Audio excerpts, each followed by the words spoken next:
Try this acrylic painting metallic dry brush technique to make your clay look amazing. Once your clay has been bisque fired, you're going to paint it completely black with acrylic paint. You can also use this technique with air dry clay. Just make sure it's completely dry. Your clay is going to be really thirsty, so you're going to use a little bit more water than you're used to so it can get in all your cracks and crevices.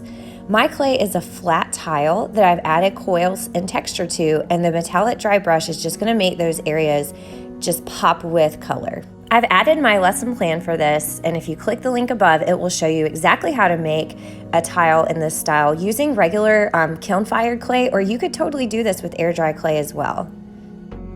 So I'm working on a flat tile. I have used this technique on many different types of clay projects, from face jugs to giant vessels to busts that are life-size, and it looks amazing every time. I've also used this in my other paper mache tutorial, which I'll click the link above, and it makes a figure sculpture just look super expensive, even if you're just making it out of paper mache. I personally think this technique is so successful because it's easy to do, it's impossible to mess up because your metallic colors all work together in harmony, and it just elevates any piece of art that you're working on, and it makes it look expensive, like it's actually bronze or gold or copper.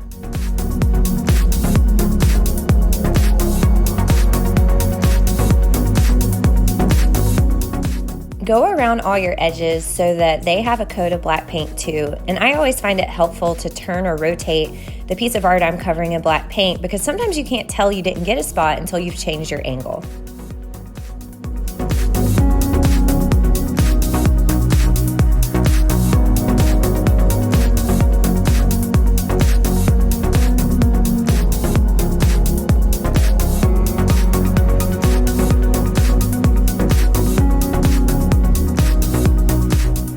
Once you're finished, your clay has to be completely dry.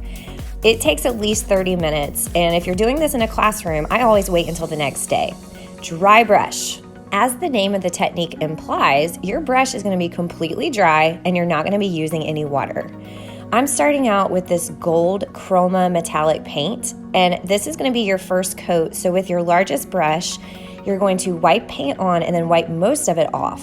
You can always add more gold, but it's hard to wipe it away, and then sometimes you have to paint over sections if you put too much.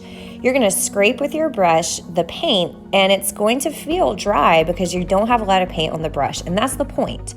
You want the black paint to kind of shine through so that your textures and raised areas have a nice shadow effect. This part definitely moves really quickly. Keep repeating your steps, wiping paint on your brush and then wiping a lot of it off and then going over your surfaces until you are happy with how they look.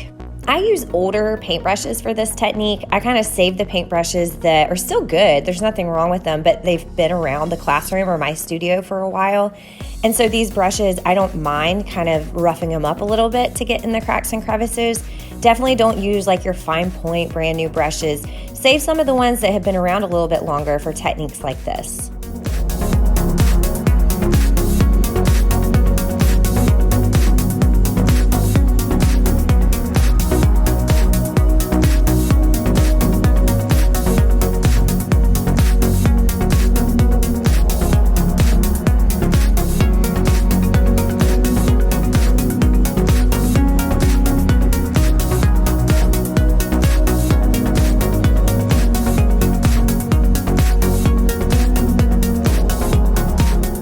I'm already really happy with how this looks. And although I could stop here, I'm gonna add a second color to make my tree and my raised surfaces pop.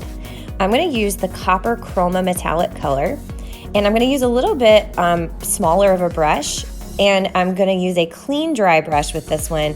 Although the paint hasn't dried, you will see it mixed with the gold, which is the point, but I do want the kind of copper color to really stand out, but I don't mind that gold shining through. These colors are gonna work well together no matter what, so it's really up to your taste how you go. Notice you can still see some black areas, and I'm putting this on really thin. Wipe on, wipe off, then you paint.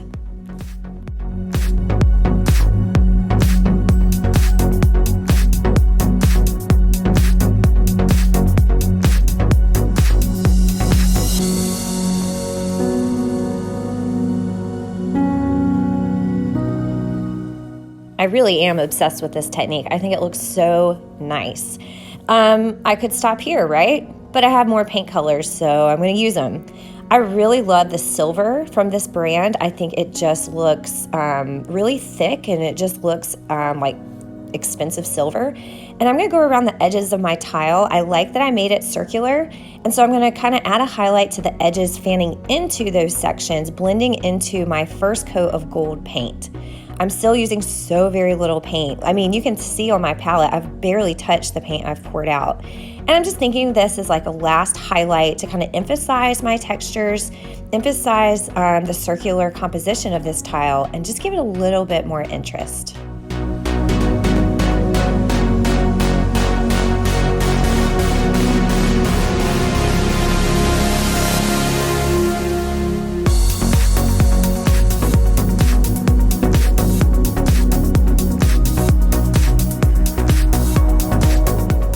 Always overwork everything I do, so I'm going to stop with 3 colors. You could certainly add more.